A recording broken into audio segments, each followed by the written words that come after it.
এই জগতে আল্লাহ কখনো কখনো নিমেষেই আমাদের বিপদ মুক্ত করেন, আবার কখনো বা বহু বছর পরে বিপদ মুক্ত করেন, কিন্তু প্রতি ক্ষেত্রেই আল্লাহ ভালোর জন্যই করেন। আমি কি বলতে চাচ্ছি? ভালোর জন্যই করেন। আমি বিশেষত ইয়াকুব আলাইহিস সালামের গল্পটা পছন্দ করি, কেননা এই ঘটনার কল্যাণকর দিকগুলো চিন্তা করে দেখুন একবার। এত বছর ধরে বাবা কাঁদলেন এবং প্রায় নিজের দৃষ্টিশক্তি হারিয়ে ফেললেন, তাই না? কোরআনের ভাষা অবিয়াদ্দাত আইনাহু।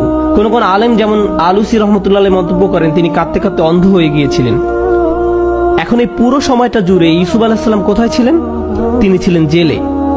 প্রথমত তিনি ছিলেন শিশু শ্রমিক এবং বড় হওয়ার পর জেলে যান, বহু বছর জেলে কাটান। হয় তিনি ছিলেন শিশু শ্রমিক, নতুবা তিনি জেলের কয়েদি হিসাবে জীবনযাপন করেন। প্রথমত তিনি ছিলেন শিশু শ্রমিক, নতুবা তিনি জেলের কয়েদি হিসাবে জীবনযাপন করেন।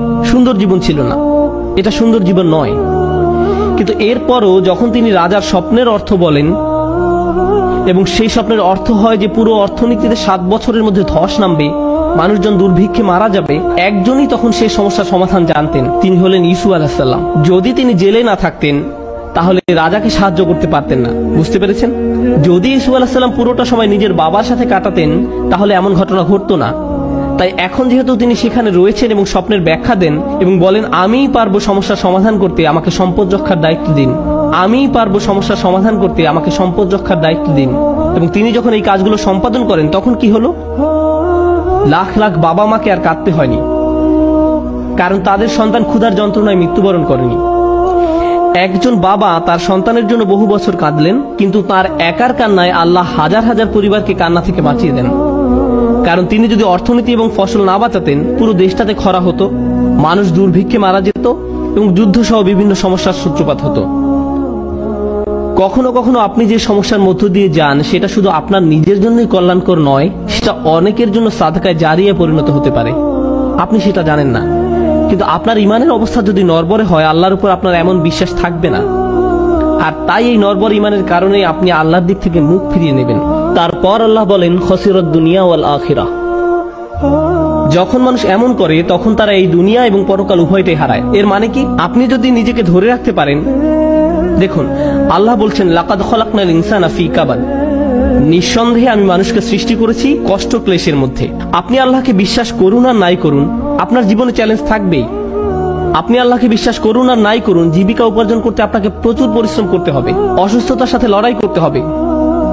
এই জীবনটা এমন নয় যে বিশ্বাসীরা এখানে বিলাসী জীবনযাপন করবে আর অবিশ্বাসীরা কষ্টে থাকবে। আল্লাহ সব মানুষকেই কষ্ট ক্লেশের মধ্যে সৃষ্টি করেছেন, তিনি এটাই বলছেন।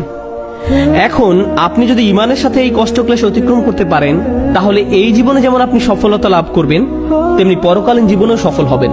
আপনি এমন মানসিক প্রশান্তি লাভ করবেন যা অবিশ্বাসী কারো পক্ষে লাভ করা সম্ভব না।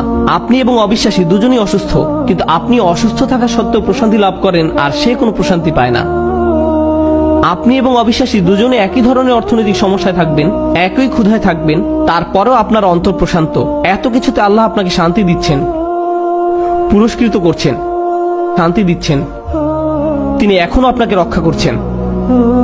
যারা বিপদে পড়লে আল্লাহর দিক থেকে মুখ ফিরিয়ে নেয় তাহলে আপনি এই দুনিয়ায় শান্তিও হারাবেন, তো আখিরাতে তো হারাবেনই। খসিরাত দুনিয়া ওয়াল আখিরাহ। আল্লাহর নিকট এই বলে দোয়া করি, রব্বানা আতিনা ফিদ দুনিয়া হাসানা ওয়া ফিল আখিরাতি হাসানা। হে আমাদের রব, আমাদের দুনিয়ায় হাসানা দান করুন এবং পরকালের হাসানা দান করুন। এখানে হাসানা শব্দের উপযুক্ত অর্থ হলো যখন আপনি আল্লাহর কাছে জীবনের জন্য ভালো কিছু চান, অর্থাৎ ভবিষ্যতের জন্য ভালো চাওয়া, আখিরাতের জন্য চাওয়া একই সময়। এটা হলো রব্বানা আতিনা ফিদ দুনিয়া হাসানা ওয়া ফিল আখিরাতি হাসানা। এবং এই কারণে অফিল আখিরাতে হাসানা, ফলশ্রুতিতে আখিরাতের কল্যাণ, যেটা ভিতর বাহির উভয় দিক থেকেই সুন্দর। অফিল আখিরাতে হাসানা। তো আল্লাহ বলেন যালিকা হুয়াল খুসরানুল মুবিন, এটি হলো সুস্পষ্ট ক্ষতি। কোরআনে ক্ষতির জন্য 3টি শব্দ ব্যবহার করা হয়েছে। আল্লাহ ব্যবহার করেছেন খুসর, ইন্নাল ইনসানা লাফি খুসর।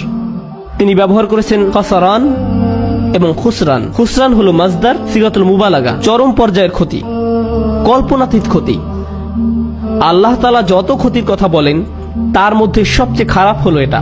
এমন একজন যে সত্যিকারের ইমানদার ছিল, যখন সময় খারাপ হয়ে পড়ে তখন ইমান হারিয়ে ফেলে, যার ফলে সে এই জীবন এবং পরকাল উভয়টাই হারায়। তার কিন্তু সব ছিল, আল্লাহ তার জন্য সব সাজিয়ে রেখেছিলেন, তার জন্য সব সাজিয়ে রাখা হয়েছিল। সুতরাং আমি এই কথা বলে শেষ করছি, আল্লাহ আযজা ওয়া জাল্লা বর্ণনা করেন আল্লাযীনা ইয়ারিসুনাল ফিরদাউস, তারা ফিরদাউসের উত্তরাধিকার লাভ করবে। অবাক করা শব্দ। আল্লাহ অনেক জায়গায় বলেন তারা জান্নাতে প্রবেশ করবে, কিন্তু সূরাতুল মুমিনে আল্লাহ বলেন তারা জান্নাতের উত্তরাধিকার লাভ করবে। আপনারা জানেন উত্তরাধিকার হলো তা যা আপনি আপনার পূর্বপুরুষের কাছ থেকে পেয়ে থাকেন। আপনার পরিবার এটার মালিক ছিল। রাসূল সাল্লাল্লাহু আলাইহি ওয়াসাল্লাম আসলে এটাকে এভাবে বর্ণনা করেছেন, এর দুটি ব্যাখ্যা রয়েছে। জান্নাত আমাদের পিতা আদম আলাইহিস সালামকে দেয়া হয়েছিল, তাই আমরা এর জন্য ইতিমধ্যে যোগ্যতা সম্পন্ন, ইতিমধ্যেই। সুতরাং আমরা মিরাস হিসাবে সেখানে দাখিল হব, আমরা উত্তরাধিকার সূত্রে এটা লাভ করব। কিন্তু আরেকটি সুন্দর হাদিস আমি পেয়েছি যখন আমি এটা নিয়ে অধ্যয়ন করছিলাম, ফিরদাউস নিয়ে পড়ছিলাম। রাসূল সাল্লাল্লাহু আলাইহি ওয়াসাল্লামের এক বিস্ময়কর হাদিস। রাসূল সাল্লাল্লাহু আলাইহি ওয়াসাল্লাম বলেন, আল্লাহ জান্নাতুল ফিরদাউসের সকল মানুষের জন্য ঘর তৈরি করে রেখেছেন। আল্লাহ জান্নাতুল ফিরদাউসের সকল মানুষের জন্য ঘর তৈরি করে রেখেছেন, সকল মানুষের জন্য, শুধুমাত্র বিশ্বাসীদের জন্য না। কিন্তু কিছু মানুষ ওখানে যেতে চায় না। বিশ্বাসীরা যখন যাবে তখন তারা অনেক খালি ঘর দেখতে পাবে, সুতরাং তারা সে ঘরগুলো উত্তরাধিকার সূত্রে পাবে। আল্লাহ আমাদেরকে তাদের অন্তর্ভুক্ত করুন যারা উত্তরাধিকার সূত্রে জান্নাতের ঘর পাবে, তাদের নয় যাদের ঘর খালি থাকবে।